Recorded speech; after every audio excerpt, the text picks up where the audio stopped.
اپنی بڑی سی گاڑی میں بیٹھے سیٹھ فرید پلیٹ بھر کر سیخ کباب اور شامی کباب گرم روٹی سے کھا رہے تھے۔ ان کا بیٹا شہزاد کا ہم عمر ہوگا ملائی بوٹی سے لطف اندوز ہو رہا تھا۔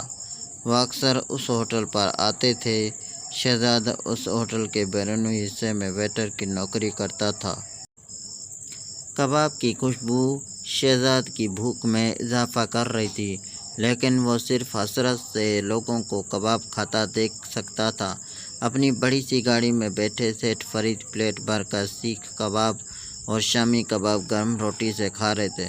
ان کا بیٹا شہزاد کا ہم عمر ہوگا ملائی بوٹی سے لطف اندوز ہو رہا تھا۔ وہ اکثر اس ہوٹل پر آتے تھے۔ شہزاد اس ہوٹل کے بیرونی حصے میں ویٹر کی نوکری کرتا تھا۔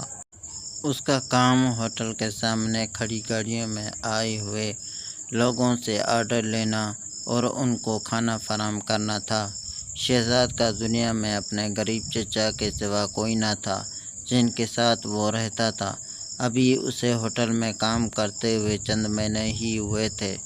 اسے معمولی کی تنخواہ ملتی تھی، جس سے جیسے تیسے گزارا ہو رہا تھا۔ جس ہوٹل میں وہ کام کرتا تھا وہاں کا کھانا بہت مہنگا تھا۔ شہزاد وہ کھانا خرید کر تو ہرگز نہیں کھا سکتا تھا، البتہ کبھی کبھی ہوٹل کے مالک خوش ہوتے تھے تو تمام نوکروں کو کھانا کھلا دیتے تھے، لیکن ایسا بھی مہینے میں ایک آدھ بار ہی ہوا کرتا تھا۔ شہزاد کی خواہش تھی کہ وہ بھی امیر ہو اور کھانا خرید کر کھائے۔ کوئی ویٹر اس کو بھی بڑے ادب سے کھانا پیش کرے، اس کا حکم مانے، لیکن اس کی یہ خواہش پوری ہوتی نظر نہیں آ رہی تھی۔ وہ احساس کمتری کا شکار ہوتا جا رہا تھا۔ سیٹھ فرید کو حسرت سے دیکھ کر سوچ رہا تھا کہ یہ کتنے خوش نصیب ہیں اور میں کتنا بد نصیب ہوں۔ وہ ایسا سوچ کر اداس ہو جاتا تھا۔ اس کے چچا اکثر کہا کرتے تھے کہ اداس نہ ہوا کرو، دنیا میں ہر انسان کی زندگی مختلف ہوتی ہے۔ اللہ ہی بہتر جانتا ہے کہ اس نے کس مصلحت کی وجہ سے کس انسان کو کیسی زندگی عطا کی ہے۔ ہمیں ہر حال میں اللہ کا شکر ادا کرنا چاہیے۔ وہ پوچھتا، لیکن چچا ہم ہی غریب کیوں ہیں؟ چچا سمجھاتے، بیٹا دنیا میں صرف ہم ہی نہیں، لاکھوں لوگ غریب ہیں۔ امیر لوگوں کے اپنے مسائل ہوتے ہیں اور غریبوں کے اپنے۔ اللہ سب کو آزماتا ہے۔ دنیا میں بھلا کس کو ہمیشہ رہنا ہے؟ بھلا کامیاب وہ ہے جو اللہ کی رضا میں راضی رہے۔ شہزاد اکثر چچا سے بحث کرتا اور کبھی کبھی اسے چچا کی باتوں سے سکون بھی مل جاتا، لیکن چند دنوں کے بعد وہ سب باتیں بھول کر پھر سے اداس ہو جاتا تھا۔ اس دن بھی شہزاد بہت اداسی سے لوگوں کو کھانا کھاتے دیکھ رہا تھا۔ بارش کا موسم تھا، لوگ تفریح کر رہے تھے اور ہجوم بھی بہت زیادہ تھا۔ سیٹھ فرید کی گاڑی آ کر رکی۔ دل ہی دل میں ان کی قسمت پر رشک کر کے اداس ہونے لگا۔ بوجھل قدموں سے وہ سیٹھ صاحب کی گاڑی کے پاس کھانے کا آرڈر لینے گیا۔ جی صاحب، کیا کھانا پسند کریں گے؟ شہزاد نے پوچھا۔ سیٹھ صاحب کے چہرے پر اداسی سی پھیل گئی۔